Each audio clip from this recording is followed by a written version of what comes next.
Mazi Sonny, no noise, no sound.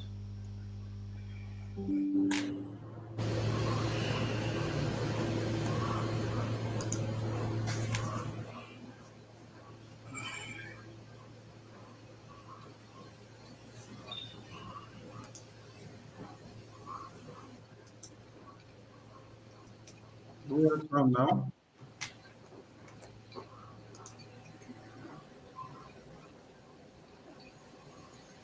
No sound at all. No sound.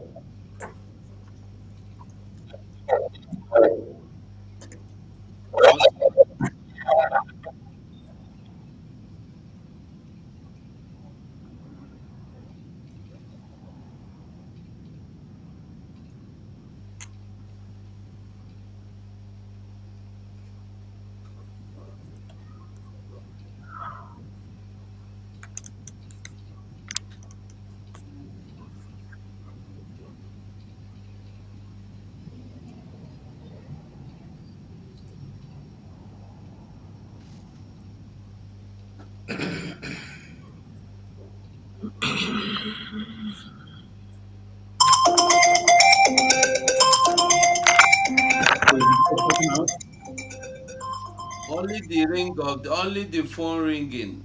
Only the ring, the sound of the phone ringing is the ringing phone is what we get here. No sound at all.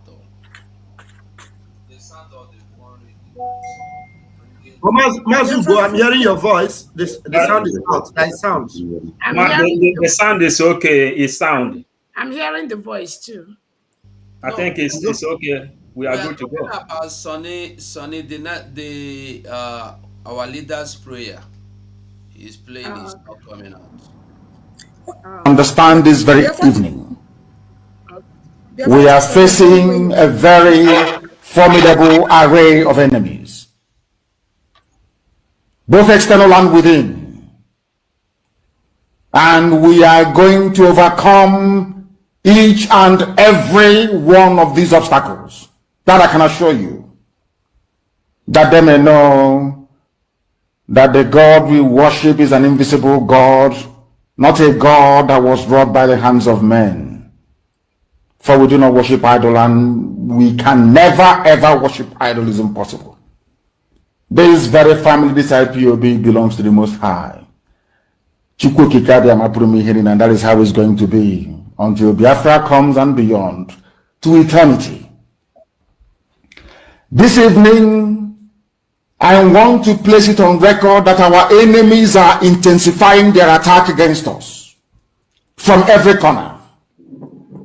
I am not saying this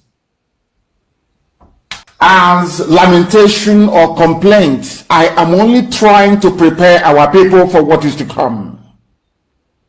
You are being prepared for what is to come. The time has come to separate the chaff from the wheat itself. Our march is very, very near. The enemies are trembling, they are quaking, they are doing all they can to try to stop us. But they have failed very woefully, and they will continue to fail. But I want to tell you that we are getting attacks from everywhere all over the world. And very soon, they will buy over some of you. Some of you, they will buy some of you over.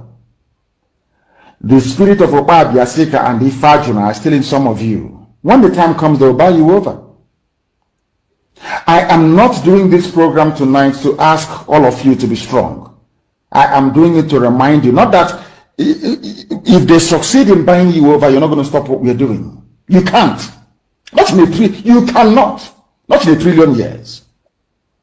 But I need you to appreciate one very simple fact.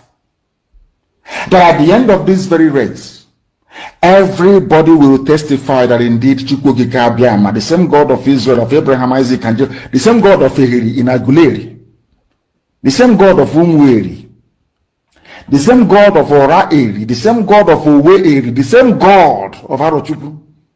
Not to be known by the true God, one true God. You will know that indeed, not only is he omnipotent, that same God is the owner of this very agitation. No human being can stop it. We have enemies, and we need to be very, very careful, both within and without. Very, very careful. The next 2 weeks will be very pivotal. Next 2 weeks will be very, very important in the life, or should I say, in this very mission that we have embarked upon. The devil will do everything. And you are going to watch spectacularly how we are going to destroy and shame the enemy. That at the end, every glory and adoration will belong to God and not to man. Now let us go and tell you what is happening that some of you do not understand. I want those of you who are hardcore, those who were chosen before you were born. There were some people who were chosen before they were born to agitate for Biafra restoration. This is a message for you. Those who from their mother's womb they were born to do this very work. You must be very, very strong.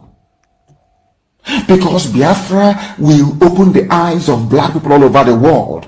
Because Biafra will mean that blacks from America, blacks from the Caribbean, from Southern America, they will all flood into Africa. It will be like the time that Yeshua was born. Biafra is like a light, a beacon. They will follow it.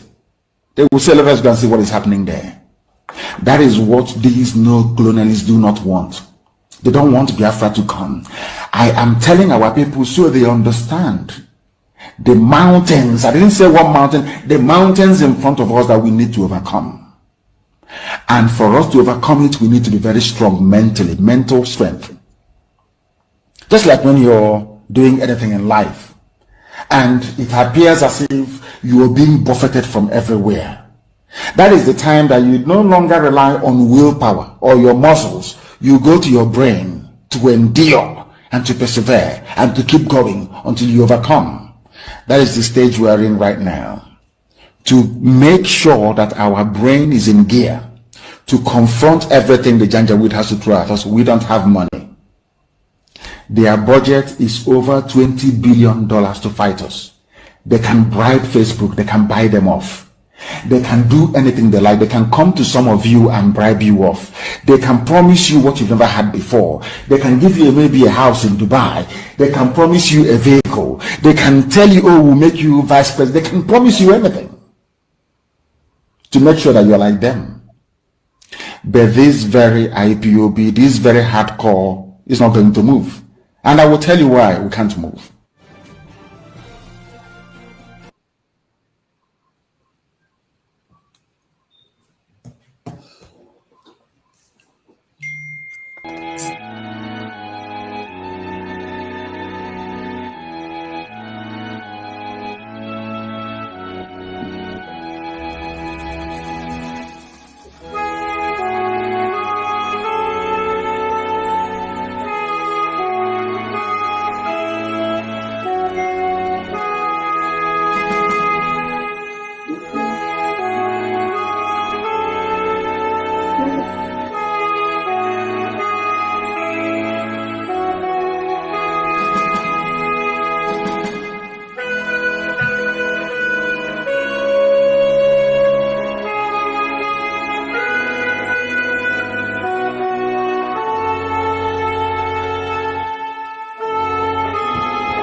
morning from here, dear friends. Good afternoon, good evening, good night, wherever you are. Today's program is being hosted by Biafra Republic Government in Exile, Department of Information, Media, and Communication. My name is Dr. Agi, the head of Department of Biafra Republic Government in Exile, Information, Media, and Communication Department. What we are doing here today, our guest is Dr. Ngozi Orabueze, but she will introduce herself. Everybody on this platform are members of Biafra Republic Media, Information, Media, and Communication. It's good to have you all here today. We appreciate you being with us. And if you have any question, there'll be a time, a number will be shared so that you can call in and ask questions. Thank you very much. Thank you.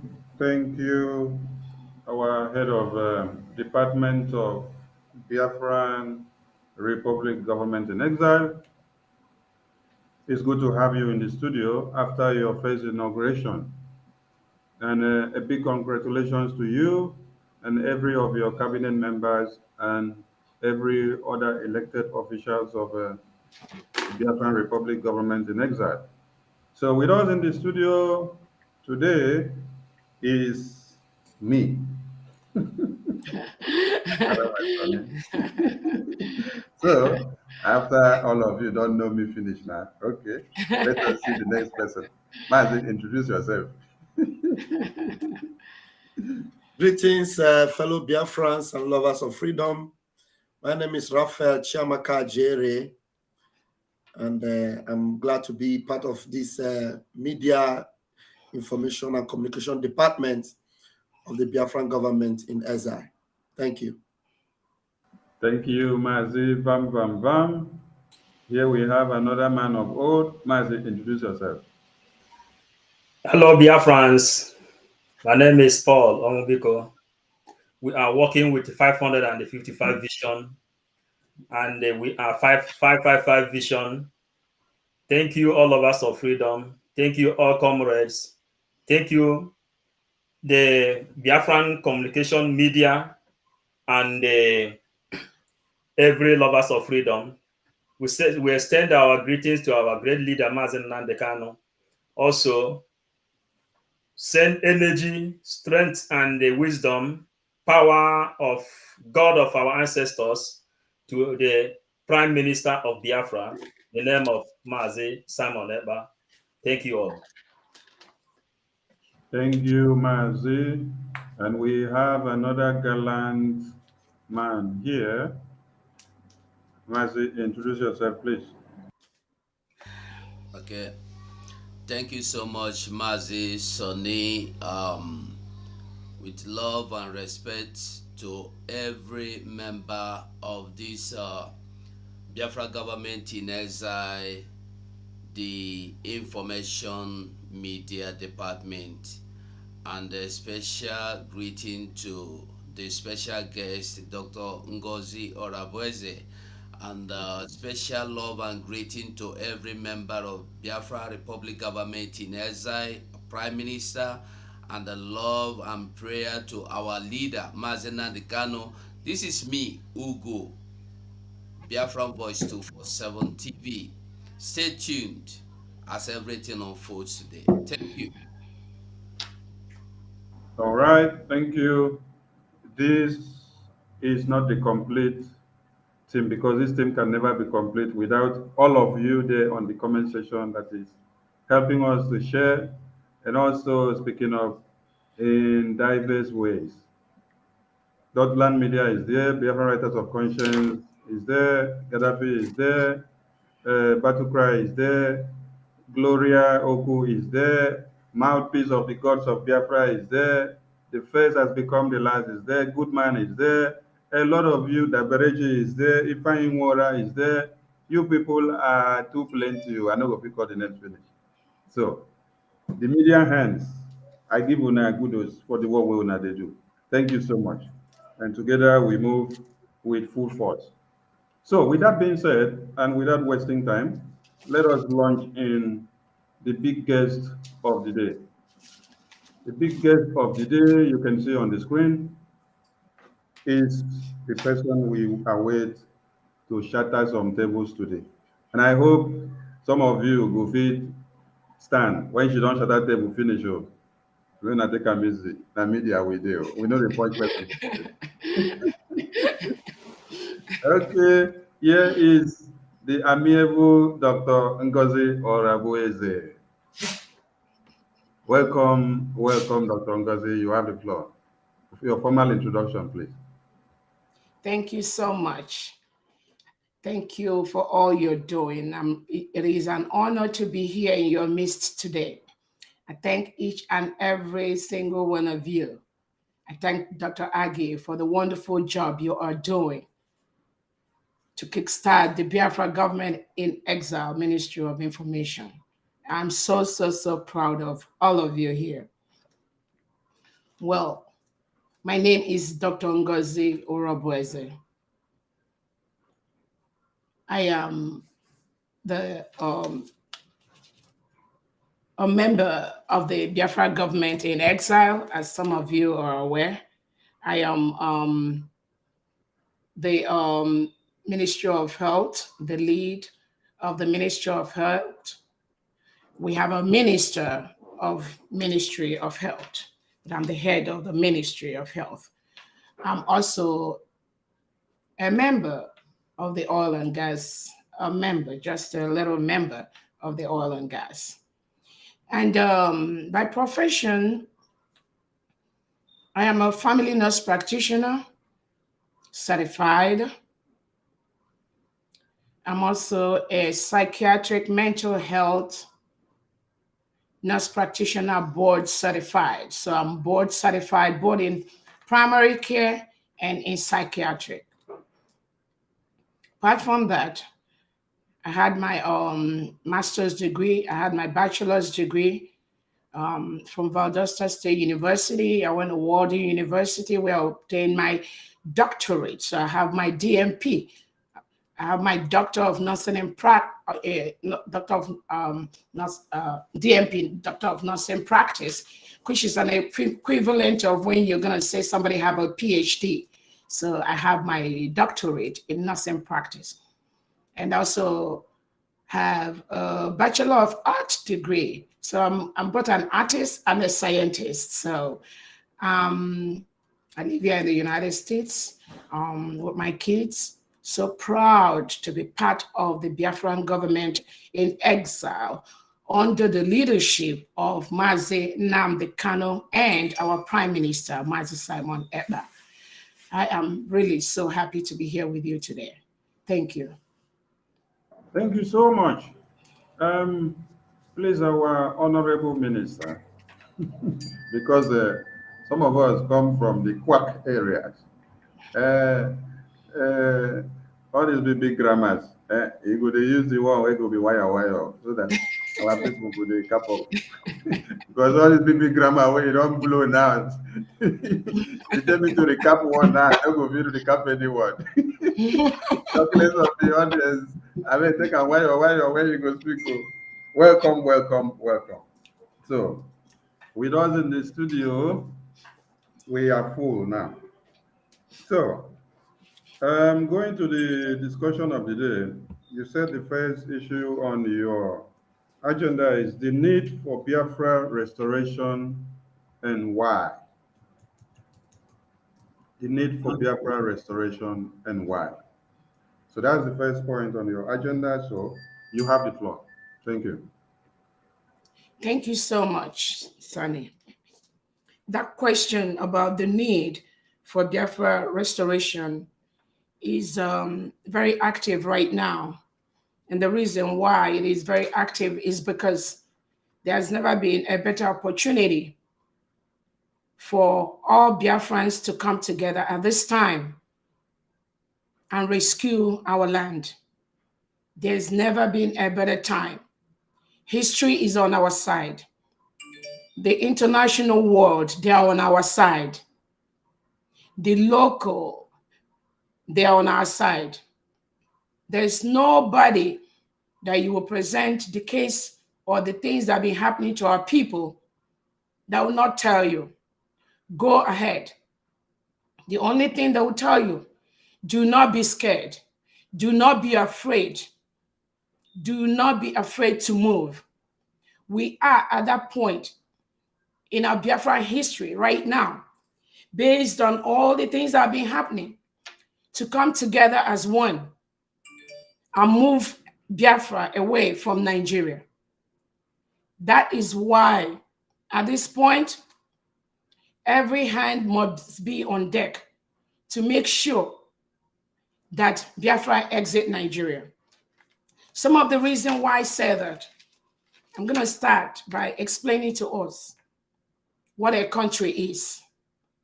Biafra is a country. We've been a country between 1967 and 1970, before it was thwarted. We've been a country. We got all the status. But the fear of some people, the fear to continue to suppress us, the fear to take away our resources without adequate compensation, those things are what made those that suppressed us between 1967 and 1970 to take over our land and continue what they are doing till today. And at this point, Biafrans from all over the world, they've said, enough is enough. If you want to kill all of us, we are ready. But as you're coming to kill us, also be sure that we are going to kill you. That was a statement that was given to us by T.Y. Danjuma. We have to equip ourselves because they are everywhere. The terrorists have penetrated our lands. The terrorists are killing our people. The terrorists are invading our land, chasing them away to IDP camps, taking over their lands. Are we going to stay and watch and fold our hands while these things are being done? No. So that is the reason why at this time, the spirit of Biafra is with us. The millions of children that were massacred between 1967 and 1970 and still being massacred today, those spirits have risen up and said, enough is enough. We are a country. Biafra is a country. And we've met all the statistics, all the requirements that made us to be a country. We cannot wait for anybody to give us our country because we have met the criteria. One of the first criteria for being a country, based on the 1933 New World Summit in Montevideo, Uruguay, which was convened by Franklin Delano Roosevelt. In attendance in that conference was United States of America. Mexico was there, and 18 nations from Central and South America. The Caribbean was there too. In that World Summit, the criteria to be a country includes 1, a settled population. We have a settled population. The old eastern region of Nigeria, we've settled there for years. So we met that number 1 criteria. The second one is a defined territory, a defined geographical area. We have a defined map, and all of you can see that our Prime Minister recently produced the updated map of Biafra. We have a defined territory. We have a defined geographical area. That's the second criteria that made us.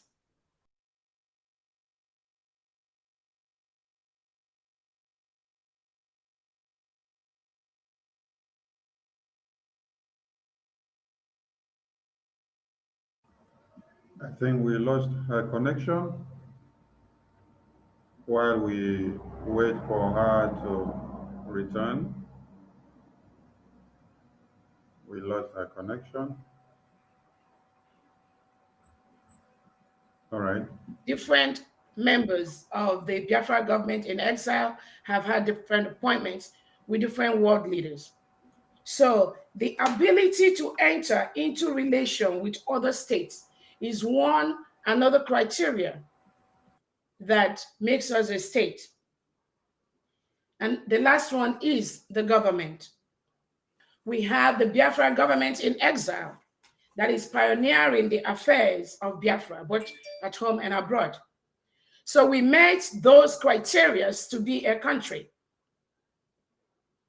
Because we've met this criteria, we know we have 3 nationality councils in Biafra land. Those 3 nationality councils we have the Igbo Nationality Council with 16 states. We have the Aqua Cross Nationality Council with 6 states. And we have the Niger Delta Nationality Council with 10 states. Overall, Biafra has 32 states. And each of these states have 15 local government areas. And each local government area have 5 districts. So we have fully defined and convinced the international body based on the 1933 New World Summit in Montevideo, Uruguay. Biafra has met all the criteria to be a country. So that is what and why we need to move this year. Thank you so much. Thank you. Thank you.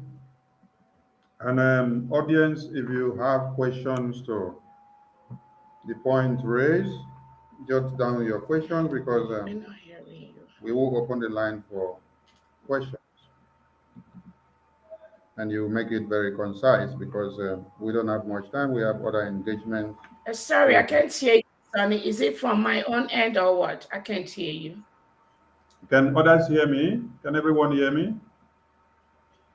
Yeah, I we guess. hear you. I think she lost her connection from her first device because the second time it came back, we are not seeing her from the angle. So whatever happened made her to lose connection from whatever device. Oh, sorry. Hold on. Can you hear any one of us now? Yes, I can hear you now. All right, thank you. Okay, I said, audience, if you have questions, you may take down your questions because when we open the line, you will be opportune to throw in your questions.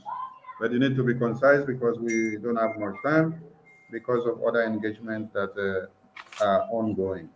So the next on your agenda is the situation of Mazi Nnamdi Kanu, the incarceration, the election, the referendum, and Biafra exit. So, you know which to start with. You have the floor again. All right. Thank you so much, Sonny. So I have to be switching computer here and there, but that's as far as it's okay. Okay.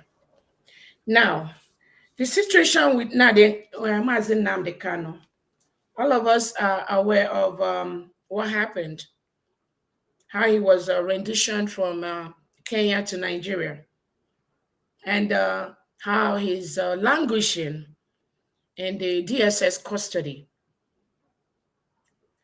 2 courts in Nigeria, fully instituted courts with all the powers, have acquitted and discharged Nnamdi Kanu. The United Nations Working Group on Arbitrary Detention, of which Nigeria is a member state. When you are a member state of a UN committee, you are bound by the laws of United Nations. So Nigeria is a member state of the United Nations. The United Nations Working Group on Arbitrary Detention, this member state, which has human rights obligations at both the regional and universal levels, have ordered the immediate release of Mazi Nnamdi Kanu unconditionally and to reimburse him with adequate compensation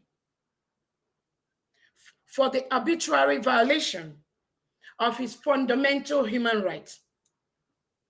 This UN committee has recommended, has instructed that Mazi Nnamdi Kanu should be released unconditionally.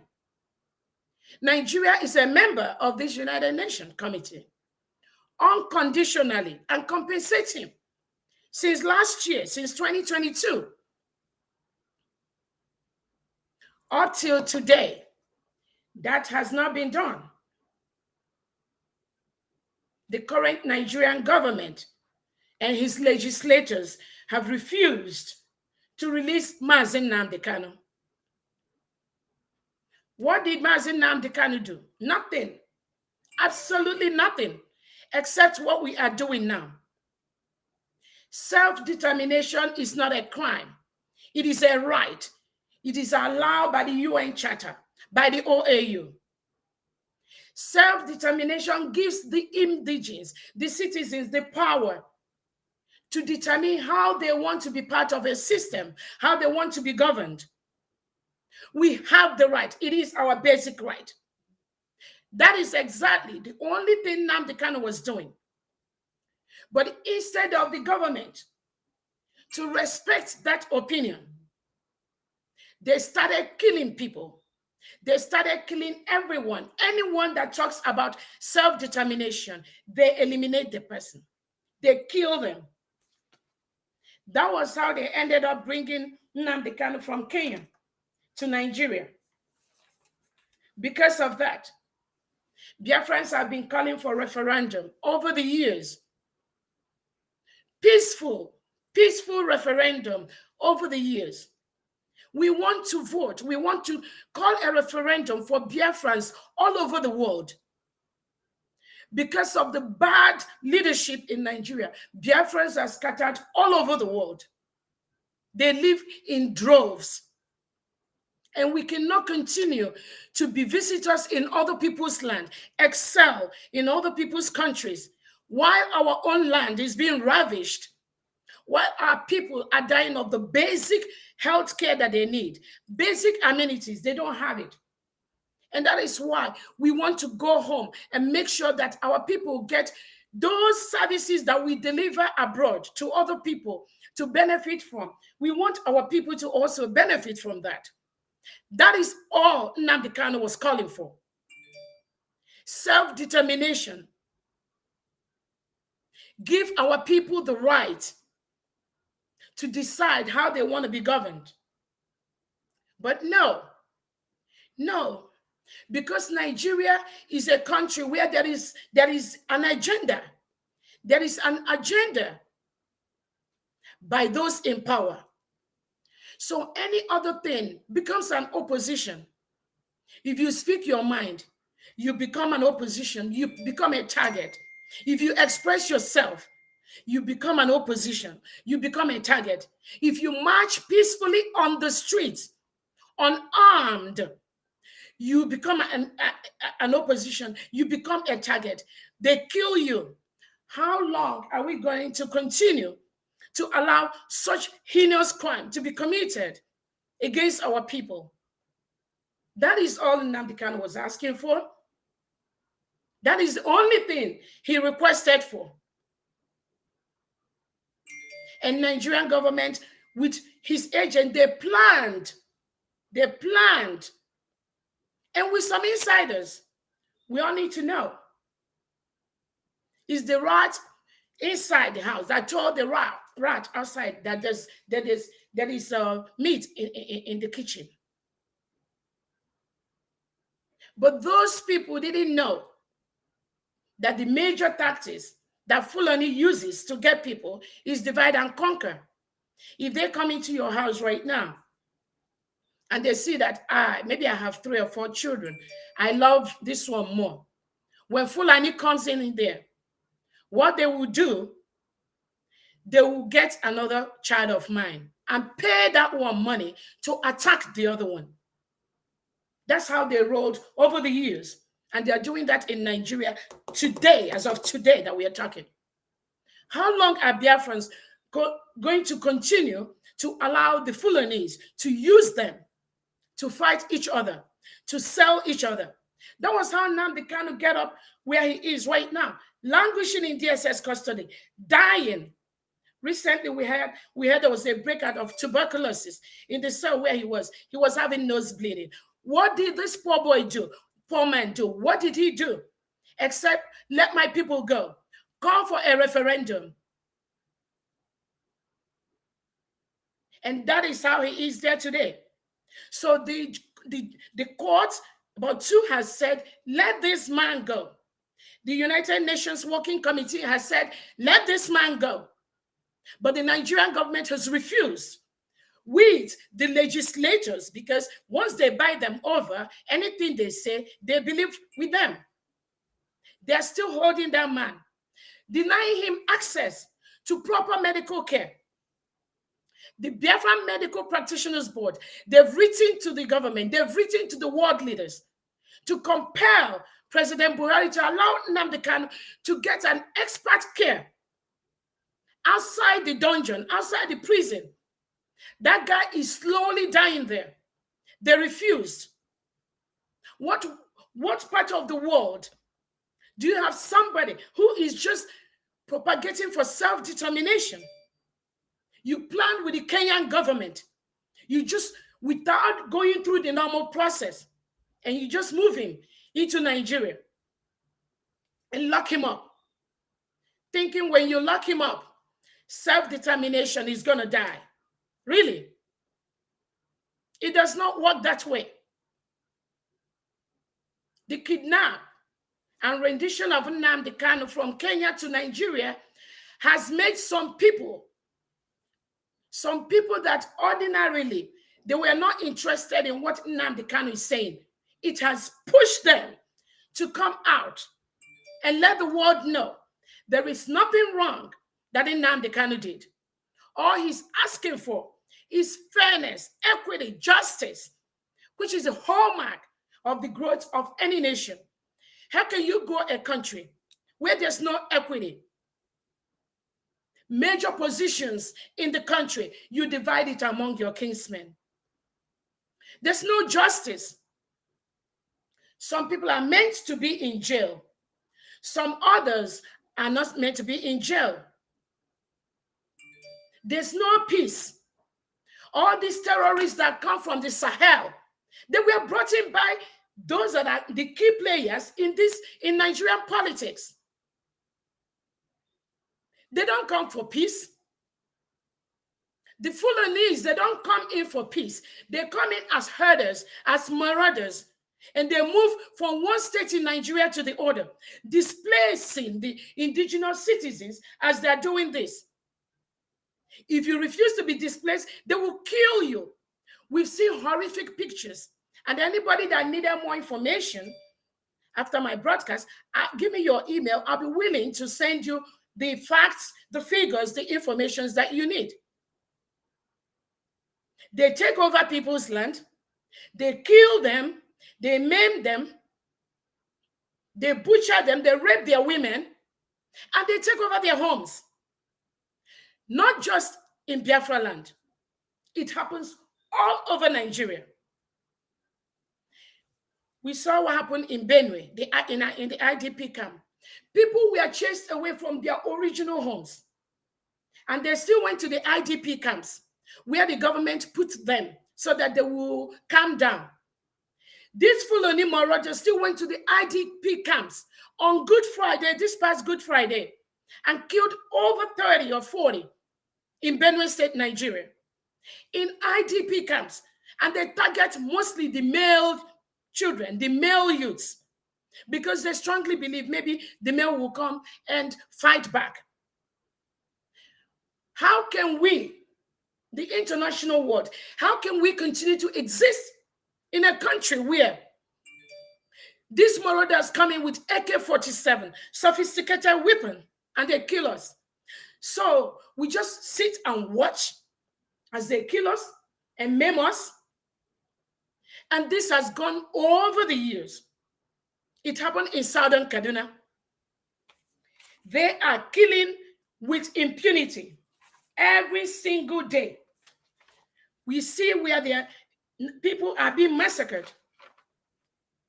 In November 24, 2016, over 150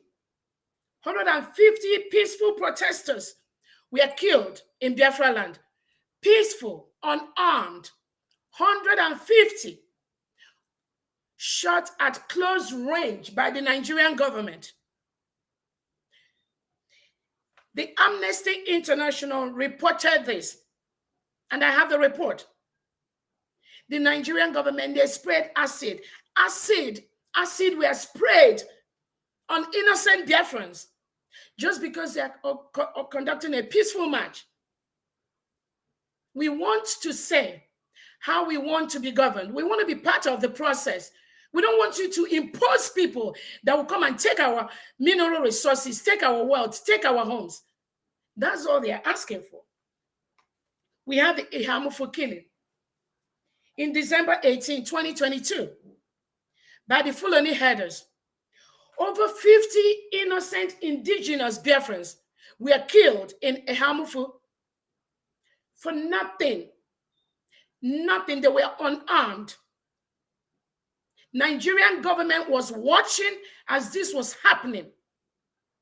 In fact, one of the reports, it was the Sahara newspaper and a couple of other newspapers, said that the Nigerian army aided this Ihamufu killings.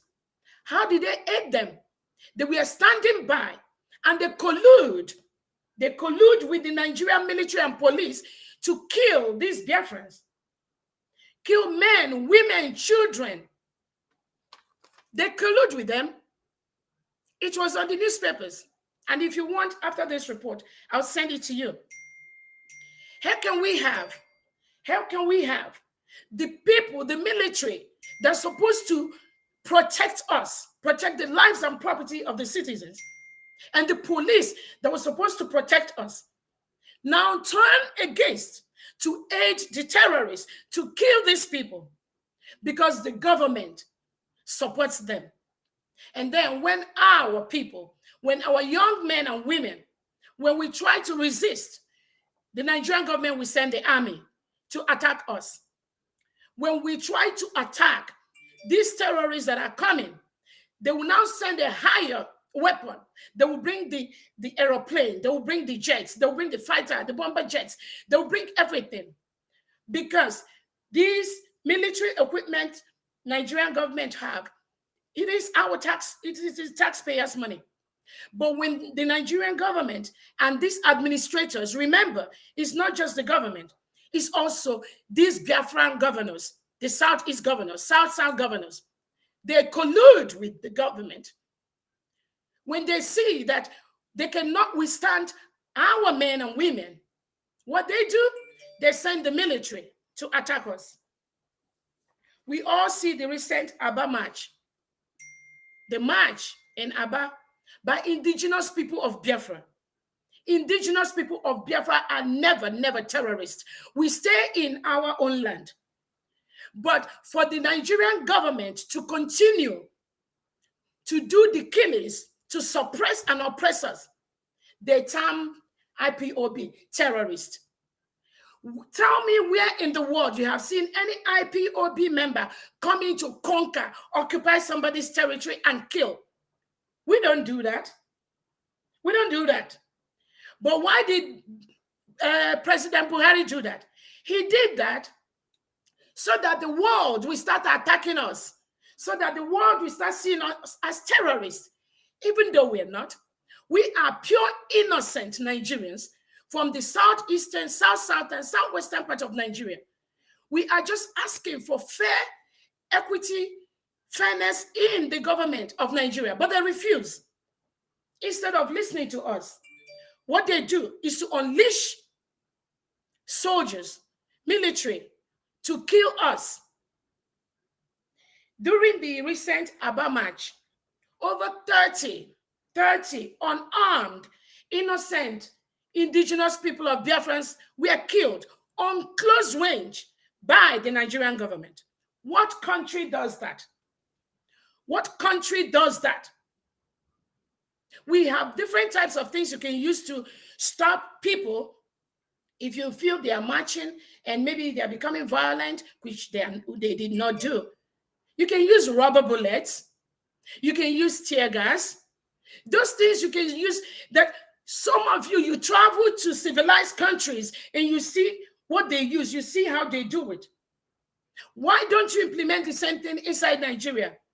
Why use live bullet when people are marching unarmed and you want them not to talk? Some of us, our brothers and sisters, were killed. And then you go to the international world and lie to them. Oh, they are killing the police, killing the military. Did you tell them how they are killing unarmed, innocent Biafrans who just want to express themselves? Did you tell them the same story too?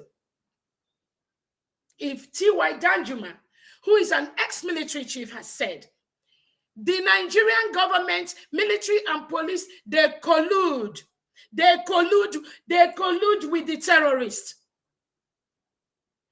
And T.Y. Danjuma, who is an ex-military chief, have told us, go get your arms, protect yourself. The government cannot protect you. I'll send the video. Any video anybody requests for, let me have the chronicle, and I'll send it to them. There was a reason why T.Y. Danjuma said that. He's an ex-military chief, so he knows what is playing out in the system. They killed over 30 in that Aba. The Obibo killing of 19th October 2020. Over 100 Biafrans were massacred for nothing. The Obibo killing, which was commanded by Governor Wike. Governor Wike ordered the Obibo killing by the Nigerian soldiers during the NCWS event. What did these people do? He ordered the Nigerian military and police to kill over 100 innocent Biafrans just because they want change. They want equity. They want change in the way the police is being run. The way the police just stop, search, kill you, eliminate without question, without going through the normal process of the law. How can Nigeria continue to function without going through the due process, either to kill, to persecute, to jail people? No, they don't do that. We have been complaining. Everybody have been, some people in the north, they can't even talk anymore. Some of them have no voice anymore. Obadiah Malafia, that one that stood up to just talk a little, he was eliminated. Our brothers and sisters, our indigenous people in Southern Kaduna, Borno, Zamfara, some of them cannot talk again because of fear. Because of fear. They cannot talk anymore. And you begin to wonder. Some people will tell you, oh, they are killing people. Oh, they are sending their military in Southeast, in South-South, in Southwest. They are sending it because you people want Biafra, because you people want to exit Nigeria. Ask them the question. Those people they are killing in Southern Kaduna by their hundreds, those that are killing in Zamfara, those that are killing in Borno, those that are killing in Benue, what are they asking for? Ask them, what are those people they are killing there? What are they asking for? Are they asking for Biafra? No. Are they asking for exit from Nigeria? No. Are they asking to have another country? No. Then why are they killing them and pushing all of them into the IDP camp? So when they come with this childish story telling you, oh, we are sending military, and they're sending that information to the international body, some of them that don't know what is happening in Nigeria. It is time we have to let them know what is happening in Nigeria.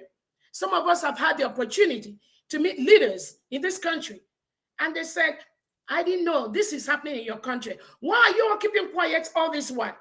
So this type of thing is happening in Nigeria because the government has used their power of the press to suppress certain news out there. The Nigerian press have been so suppressed and oppressed that there's a guideline on even the word they can use. Using words like Fulani terrorist becomes a trigger. I believe any television station that goes that route will immediately be fined by the Nigerian government. This is something they've done over the years. So when people don't see our story out there, it is because of this continuous suppression and oppression that have been going on for the past 60 to 100 years inside Nigeria. That is why most times you pull Google, you won't see the right information. You pull your YouTube, you pull everywhere. You pull Twitter, you won't see our stories. Because the government have the tendency to bribe. They bribe all these agencies. CNN may not carry Biafran story. Not that we are begging them to carry that. Not that it's going to make any difference in our quest to exit Nigeria this year. But when they get bribed, even in the United Nations, it becomes hard for them to air our story to the world. It becomes hard for people outside the world to know what is going on inside. So we've been dying in silence. We've been begging to leave. How long are we going to continue? Our brothers and sisters, children, mothers, fathers, how long are we going to continue to beg to leave in a country where the government armed the terrorists and sent them down to Biafra land? We have several arrests, detention all over Nigerian jail of innocent Biafrans. The only thing they ask for, please, let us discuss how to be one. Because there's no equity, there's no fairness, there's no justice, there's no safety. The terrorists are killing us every day. And the government refuses because they know the resources, the oil that is predominantly in the south. They are milking it. And they are milking it and moving it to international bodies. Some Western world are milking our resources today, while our people are dying every day without electricity, without water, without good health. What country, if you are a country outside Nigeria and today you are participating in taking the oil from Nigeria, you need to have a rethink. You need to question yourself on the injustice and the dangers and the loss of life you're causing to Biafran people and Nigerians in general. This is what is going on. All of us still remember Idara Gold. Idara Gold is still locked out.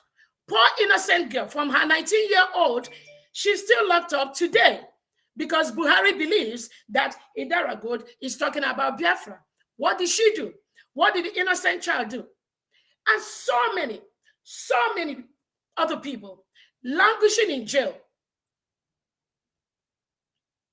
And the major thing that is bringing this, Nigeria knows that they must use some people to continue to suppress Biafrans, to suppress the Oduduwas, to suppress the Middle Belt, to suppress the Arewas. So when they come to your community, they figure out the best thing to use. And for Nigeria, that is why you have the policy that the Nigerian government has used, taking the policy of rehabilitation and reintegration of non-terrorists. What country in the world rehabilitates and reintegrates non-terrorists into their military, police, army, air force, everywhere? What country does that? And then you have the guts to say that IPOB is a terrorist organization.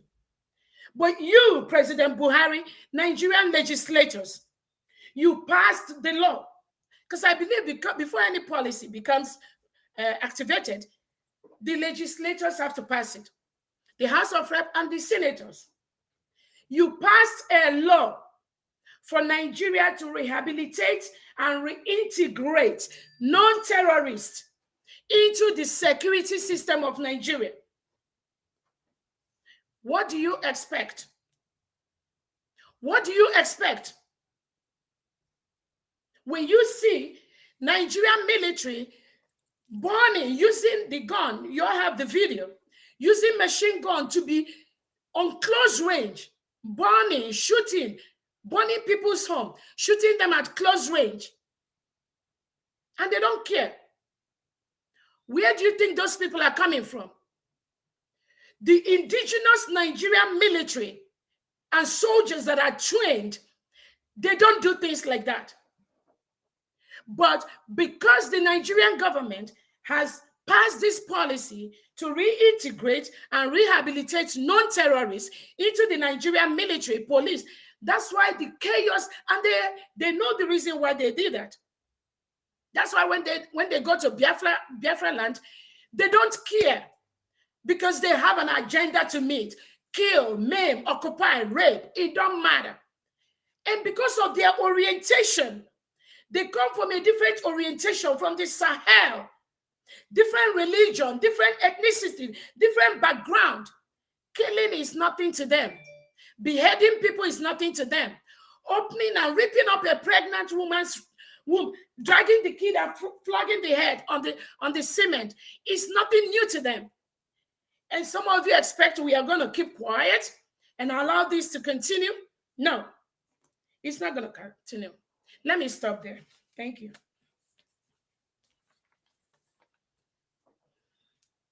All right. Thank you, Dr. Ngozi. You have touched quite a lot of things. And I want you now to talk on the NCWS policy.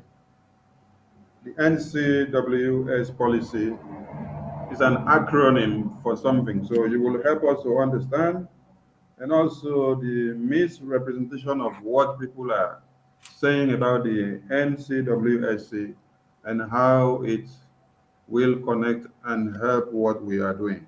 Thank you. Thank you so much. Before I go into that, let me quickly let the world know that the call for referendum by Biafrans has been active for some time right now. And one of the Biafrans have every day, through their actions, has shown that they want to exit Nigeria. We've met the criteria to be a country. We have our government. We've met the 4 criteria. So we are ready to go. And we are partnering with other world leaders to help us with what we need to live.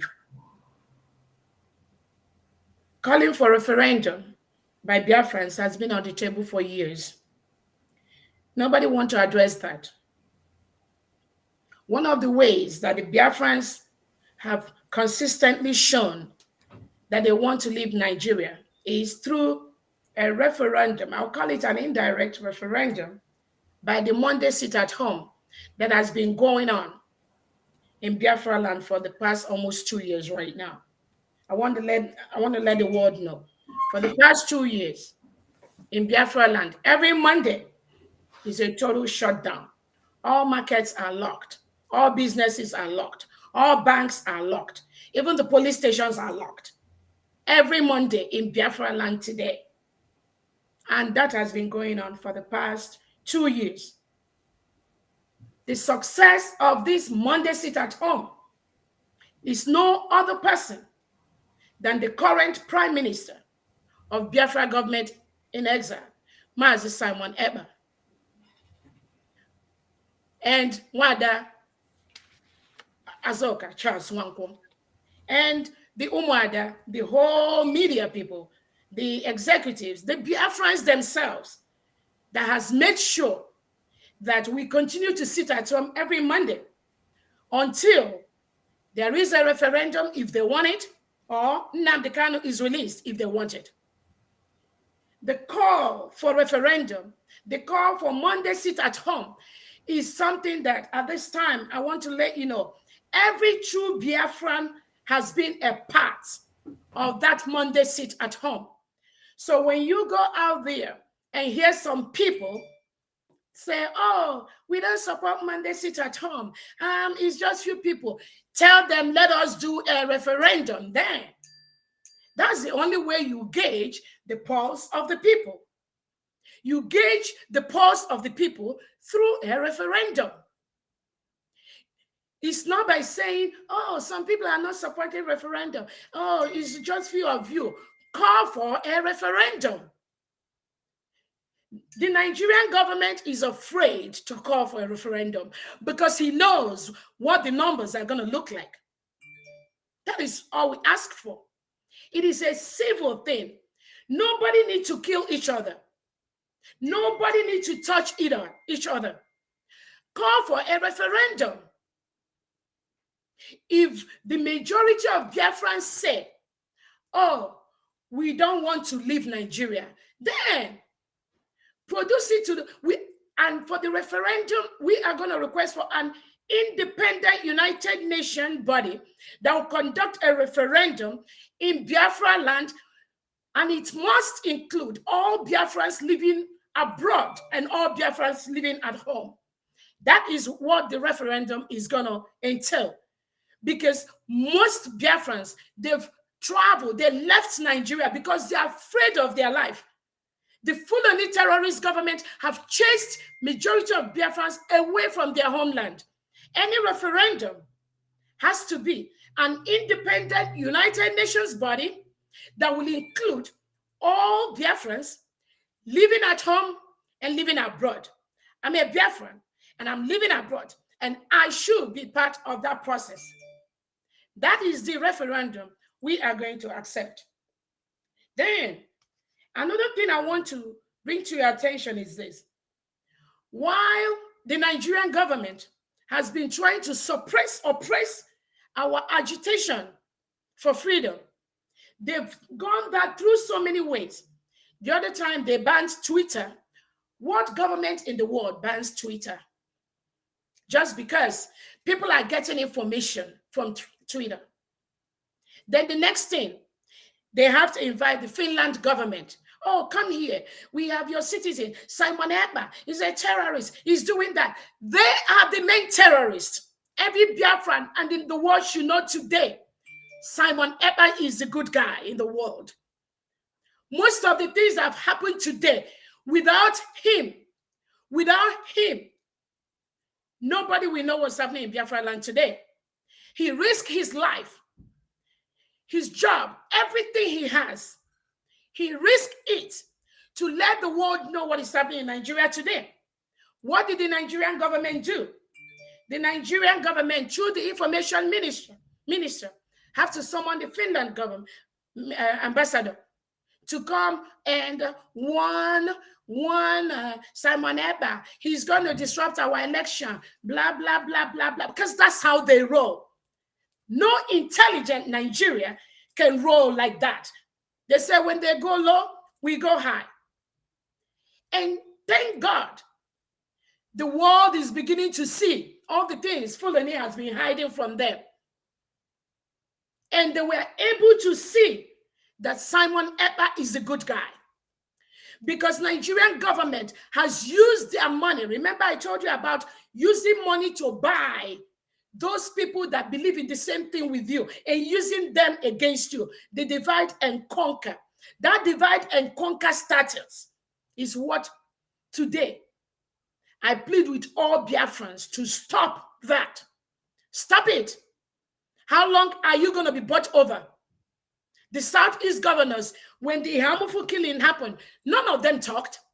When the Obibo killing happened, none of them talked. None of the legislators talked. All these killings, the one that happened in Aba, which of them come to the air to condemn that? That is how you know you run a government. A government that boldly come out and said, Nigerian army, you cannot use live bullets on unarmed innocent citizens that are marched, no matter the reason for the march.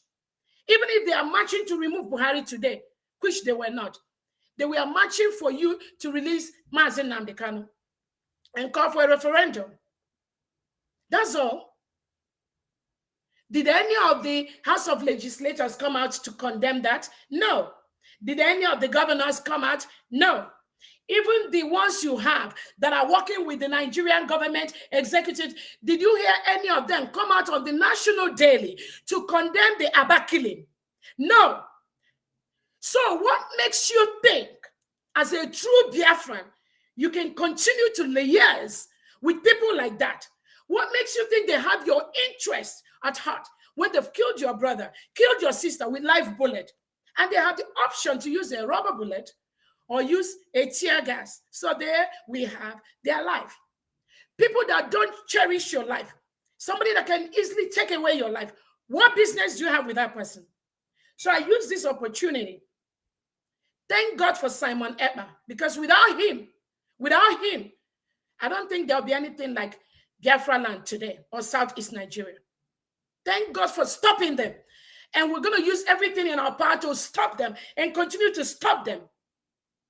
So I'm pleading with all Biafrans, please, let bygone be bygone.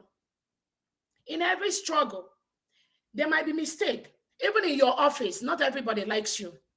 In your job, not everybody likes you. There will be difference of opinions. But the superior thing should be that thing that all of us want. It's not about position. And I keep telling people, when you're building a country, there are millions and thousands of positions that each and every Biafran can take up and provide and produce their best. We have 32 states. In that 32 states that I mentioned, let me be sure and be clear. In that 32 states, Honorable Minister, Honorable Minister, sorry, because of time constraints. Okay. Go ahead. Because of time constraints, I would like you to jump over to the NCWS. Oh, great. Quickly. Yes, thank you. Let me quickly brief you about NCWS and the Biafrans. Some of you that know me, I'm somebody that is very, very passionate about community. I keep saying that. Some of you must have seen some of my videos that we have cut and join and all that, but I'm glad some of you were able to watch the full video. And NCWS means National Congress for Women's Society. What NCWS does is to fight and create good leadership. We bring the youths, we train the youths about good leadership. So we catch them. Excuse me, you said is National Congress for Women's Society. We WO-men. So it has both women and have men. National Congress for Women's Societies Nigeria. Right on. Great. So what we do is to groom good leaders. I believe in good leadership. It has been my passion. We groom good leaders from the scratch. And we formed NCWS, I think around 2017 or thereabout, around that time. And our major task is to make sure that these young leaders from all over the country knows that there are criteria that need to qualify you as a good leader. Some of those criteria is, if you are running or if you're leader of a country that claims to be a secular country, you cannot have two laws in a secular country as is being operated in Nigeria today. And that is why we are cut out in the 36 states in Nigeria. The reason for that, it's not just easy to say, we're going to teach our Southern and Biafran people what good leadership is about. You have to teach the whole people that believe that they were Nigeria about good leadership. That good leadership is letting them know, if you believe in one country, you cannot have two laws. One is a Sharia law. About 12, 13 states in Nigeria today are practicing Sharia. Then we have the secular law, the constitution in the southern part.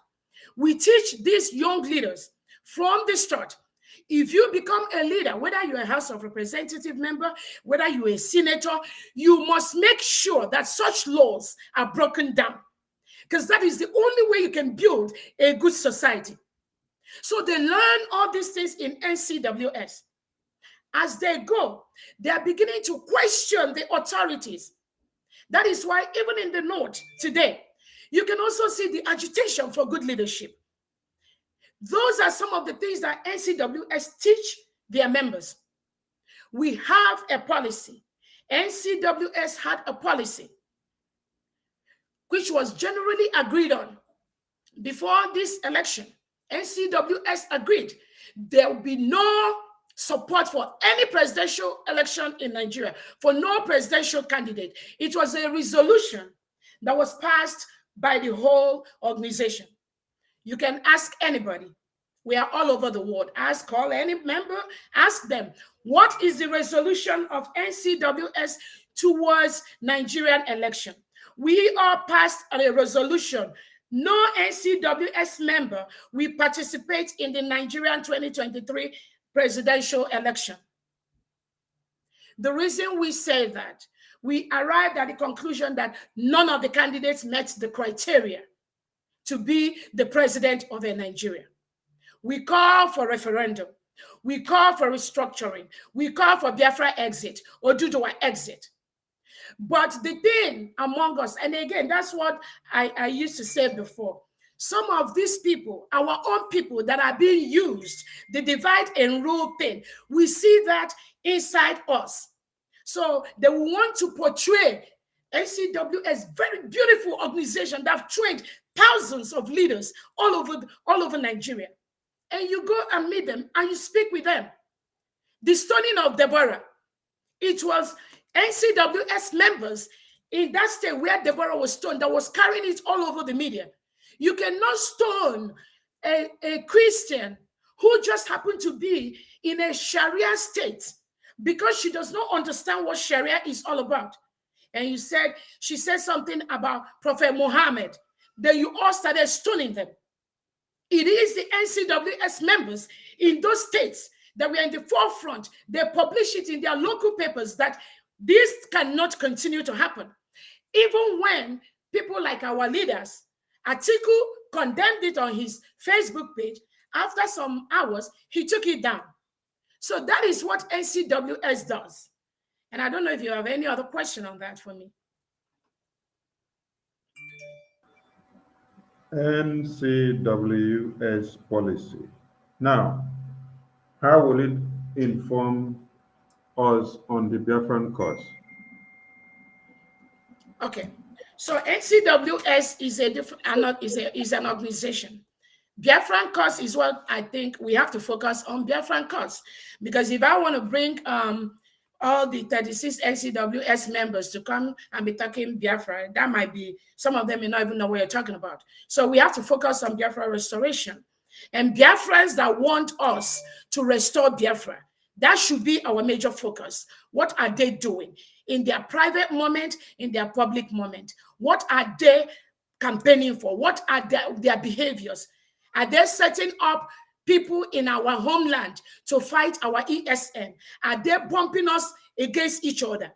Are you castigating someone ever? And then you say, oh, I was doing Biafra before, and now I don't want to do Biafra again. I want to focus on Simon Epa and Madam Azoka and tear them down. Who are you pulling down? Why they pull him down? PhD. That is what they call it. What are you doing for Biafra? Where is your eye on the ball? No true Biafra will remove their eye on the ball. If you focus your eye on the ball, even if you have a problem with Simon Epa, even if you have a problem with Ngozi Orabueze, even if you have a problem with anybody, what are you doing to make Biafra come? And I said it here, 32 states in Biafra land. These 32 states, we assimilate over 5 million workers, 5 million administrators in Biafra land. Where do we have them? Over 32 states, we assimilate over 5 million Biafrans to put in our expertise in Nigeria. We don't even want 1/1 million of that at this time. And people are fighting each other, fighting for position, fighting who is going to be the state governor, deputy governor, senators, House of Representatives. In all these 32 states, is it not human beings like all of us that will go in and do that? Who is going to be the ministers? Apart from the federal, you go to the state, you're going to have the health ministers, the education ministers, you're going to have the information minister. In all the 32 states in Nigeria, who is going to do that? And And we are fighting for 10, 50, 20 positions. You're talking about 5 million administrative positions in Biafra land. Who is going to do that? So we need to refocus. We recycle.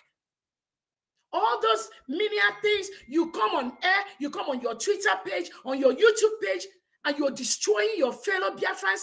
Let today be the last time, please. I'm begging you. I'm begging you. We don't need that. Don't do that. Don't give the Fulani more ammunition than they have. Do not do that. Because at the end of the day, they will divide us. And our land will continue to suffer. Our mothers and fathers will continue to be destroyed and killed. Our daughters will continue to be raped. Nnamdi Kanu will not be released. Do not do that. Anybody you see going on their page to discuss person, just know that that person is not a true Biafran. Thank you so much. Thank you, thank you, thank you. From the comment section, there's a question that was posed. He said, this lady has spoken so well. Is this the same woman they say she is working against the Biafran struggle and that she is working for Nigeria? So address that issue, please. Yes, it is the same person, the same Dr. Ngozi Orabueze. Yes, I am the same person. Yes. And and that is why Hillary Clinton will always say that people will always talk about you. If you're not doing something good, they won't talk about you. I see people come online, come on air, instead of putting suggestions that will help us get Biafra. They're focusing on Ngozi Orabueze and Ngozi Orabueze. And some of them, they cut and join my podcast and they'll post it out there. I forgive them. I forgive them because if they know what they're doing, they should know that what we are fighting for, what we are looking for, is much more important than saying Ngozi Orabueze is working for government. I wish Fulani is giving me money to come and give Biafra.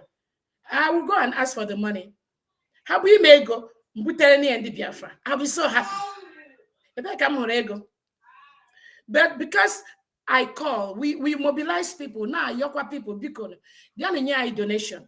And the people that understand where we are going, they are donating. With all Biocha, they are happy to donate.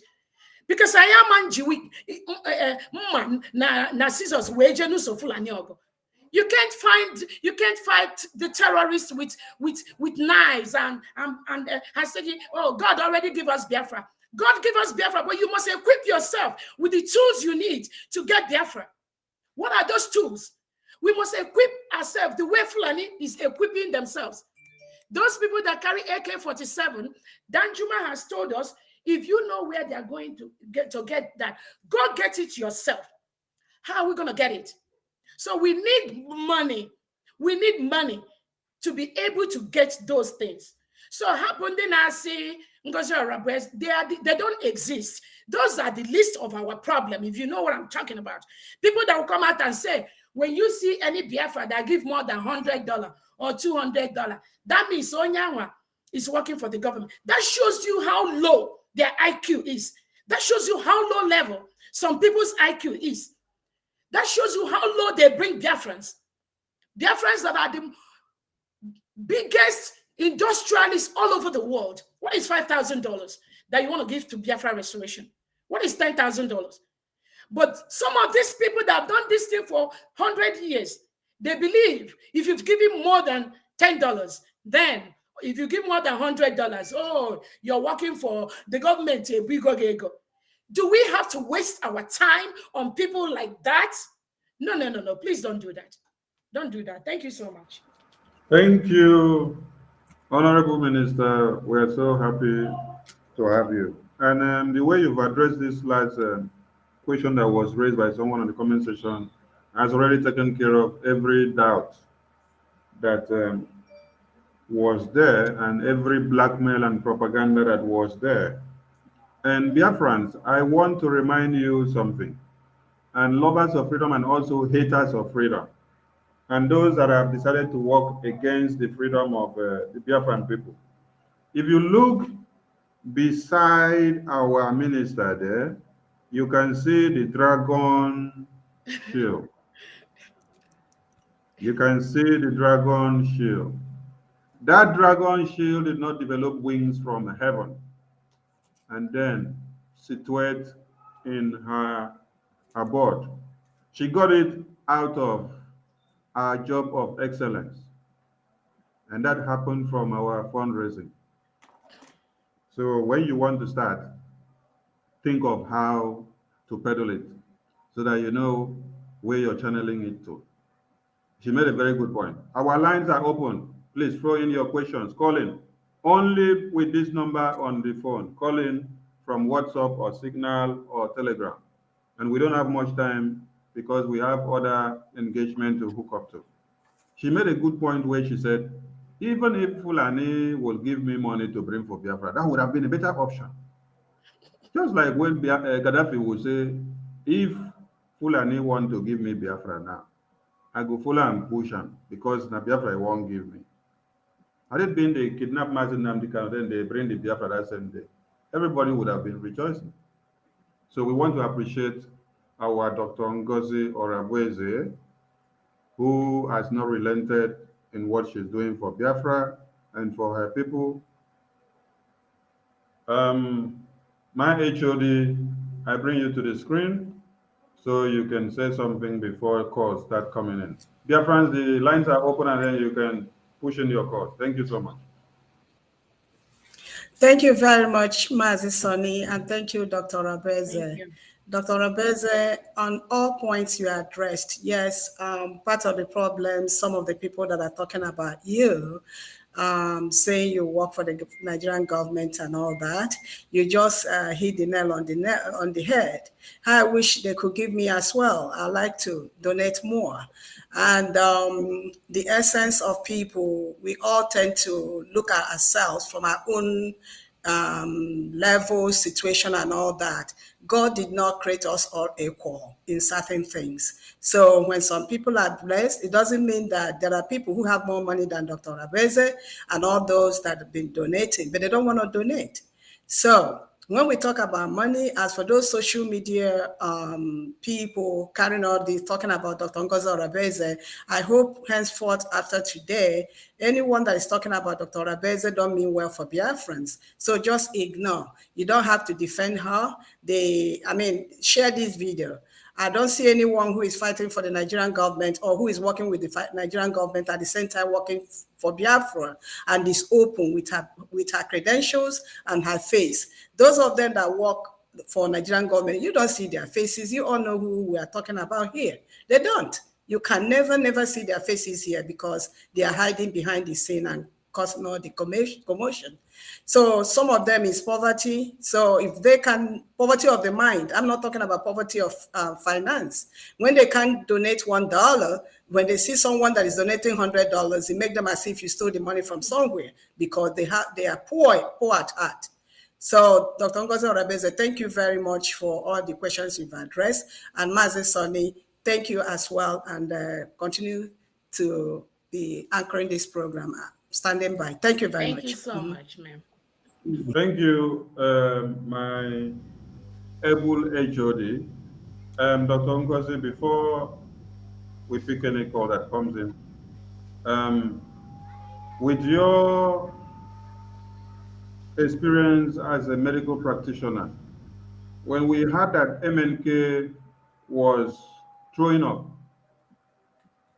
intermittently when our lawyers visit him, what could be the symptom of that? Thank you so much. Again, so many things could cause Mazi Nnamdi Kanu to be throwing up inside the jail, in the DSS custody. So many things. He could be nauseated. He could be not taking the right medication, maybe not taking the right food, anything. Somebody being in DSS dungeon in Nigeria, that's a horrible place to be. I know we had a meeting one time with our health minister, Dr. Sam Agubose, who is our health minister, and he addressed that with us. he told us that one of the possible reasons could be that maybe they starve him, and then when they hear that somebody is coming to visit him, they will immediately give him food. And then the food is given to him in a bulk or in a large quantity. So when he eats that food in a large quantity, that could now make him to throw up when there are visitors around him. So that is what our health minister explained to us. But there could be other factors. There could be other reasons that could make somebody to throw up. There could be infection that is not being handled well. We all heard the other time that he has this ear infection that is not well treated by a specialist. You can't just bring a primary care doctor to treat specialist areas. We have primary care doctors, not that they are not capable, but they will treat the ones and they will tell you, now take this person to a specialist to know what is going on. So now, but I believe he's not getting the specialist care from his own doctors in that DSS dungeon. So just bringing a general primary care doctor to look at him and not sending him to the ENT or to the GI doctor, or there's so many areas, or to the psychiatric doctor.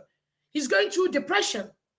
Many things many diagnoses could be the reason why what is happening to him is that maybe he didn't sleep well. So you can relate all these things. There's so many reasons. But the bottom line is this: they are holding him there. They're refusing him the care he needs.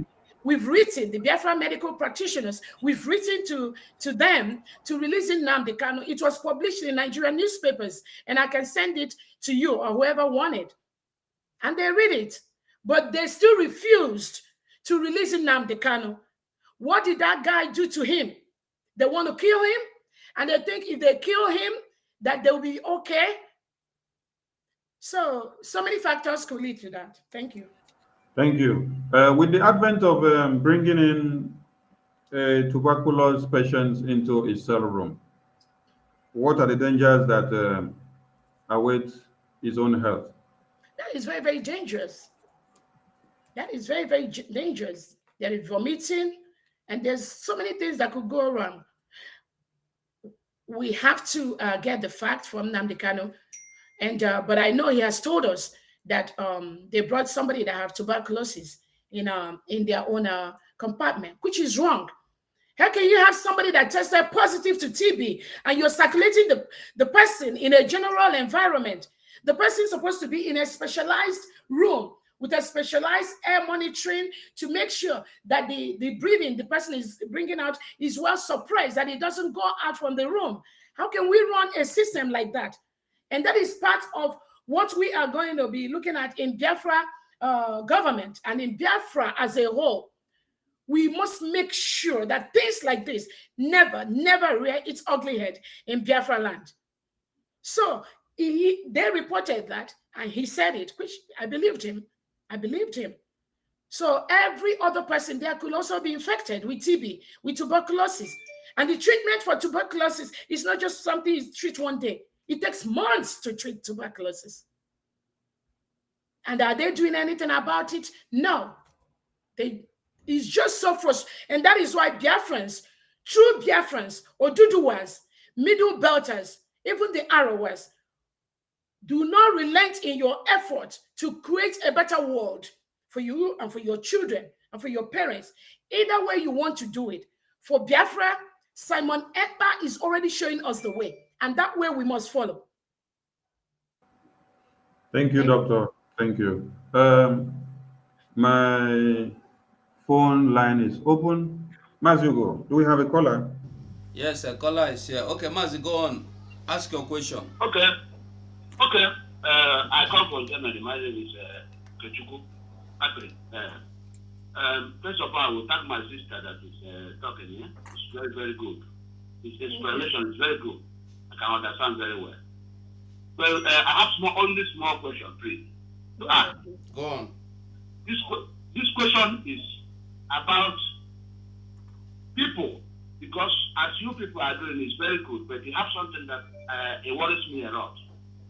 you people have to know that a lot of we have about 10 or 20% Biafra that they cannot write, or maybe they will write, but they will not write very well, or maybe they don't go to school, like me, that is talking. I went to primary school. After primary, I go to Samoga.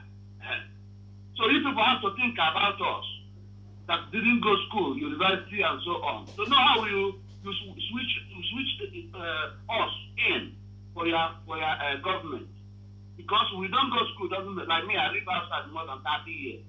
So you people have to think how to switch us in. Even if I work under somebody that is, for example, now, like I see a lot of people that is cheap, it's okay. But I can work under them because of my experience outside for more than 30 years. So let you people don't forget us that didn't go to school too much. That's only my discipline.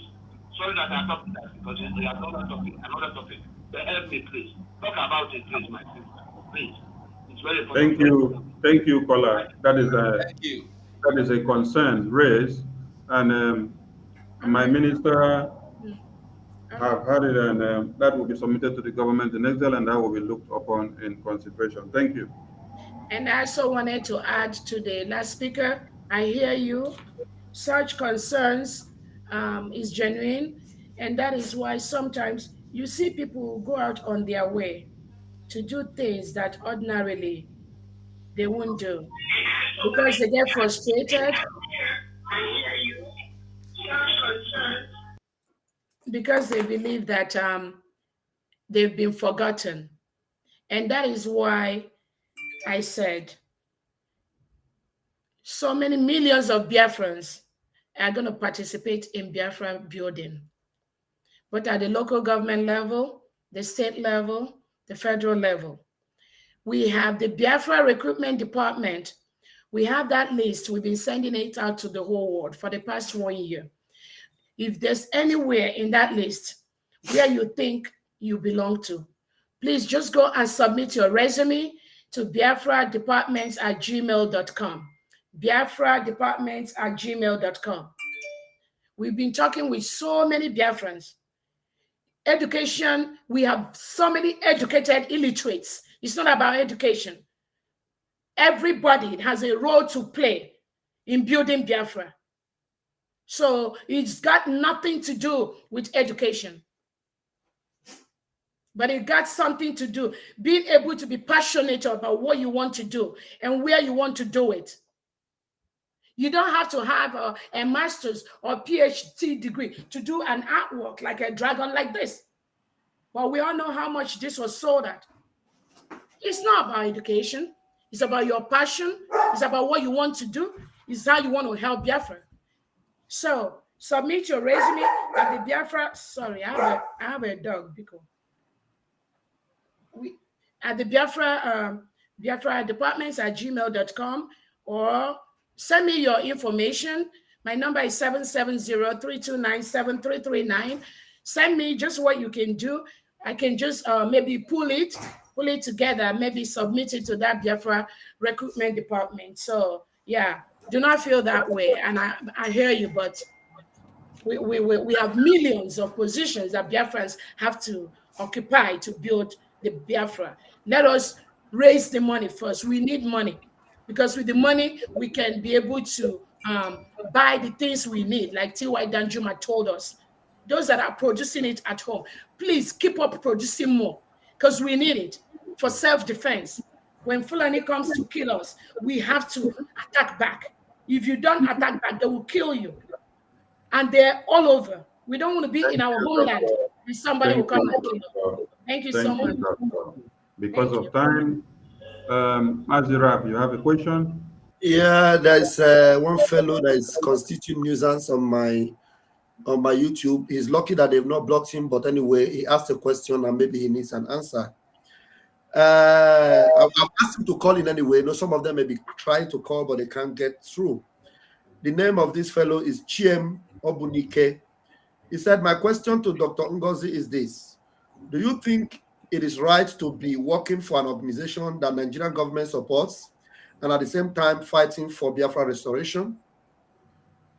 No, don't worry about that question. Nigerian government does not support any organization. So it's good to clarify the idiots so that they will stop. Nigerian government does not support any organization I belong to. I don't work for Nigerian government. I don't even know where that is coming. I've explained to you all. Let respond to them. They are constituting nuisance so that they will rest their.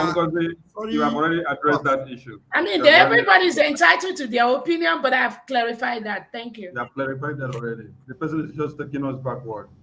So, dear friends, we thank you so much for your time, and we really apologize that we did not have so much time for you to throw in your questions and to do whatever you want to do.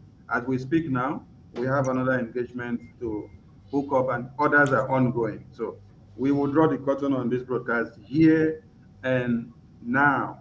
So we give a very big kiss to our special guest in the studio, and she is from the Biafran Republic government in exile.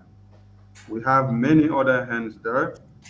So we call you all Biafrans to support them in whatever they are doing, because they are moving us to a different dimension which we've never been before, just like our leader had said. And with that being said, we have one of our comrades in the house that was not here when we started. Please, Mazi, Chief Survival, just in seconds, because we have to leave here now in the next 50 seconds. So in seconds, say hi to Biafrans as we draw the curtain.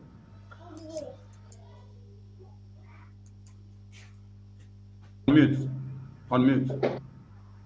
Thank you so much, my beloved brother Aparawa. Thank you so much.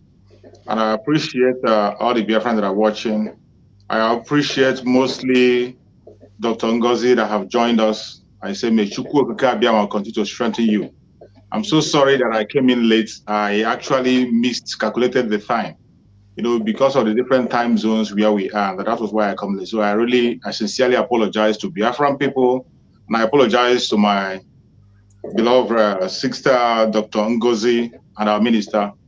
Please do exercise don't be angry with my absence. I came late and I apologize. Please, fellow Biafrans, forgive me for coming late. I appreciate everybody that have been able to be here all this while. And my fellow comrade that we are hosting the program till this time, I say, may Chukwu Okike Abiyama guide and protect all of us. Thank you so much. Thank you. Thank you so much. We need a closing remark from the head of Information, Media, and Communications Department of the Biafran Republic Government in Exile as we draw the curtain here. Thank you, ma'am. Thank you, Madison. I thought I did earlier, so that thank you, Biafrans. We appreciate you watching us and your continuous support. That means a lot. Just like we all have been saying, no matter, just do your best. The little you can contribute is about Biafran. It's not about money. We appreciate you and look forward to such program as we progress. Thank you very much, and thank you, Dr. Orabueze, for coming. Thank you. Thank you so much for having me. Thank you. Bye, everyone, from us from here.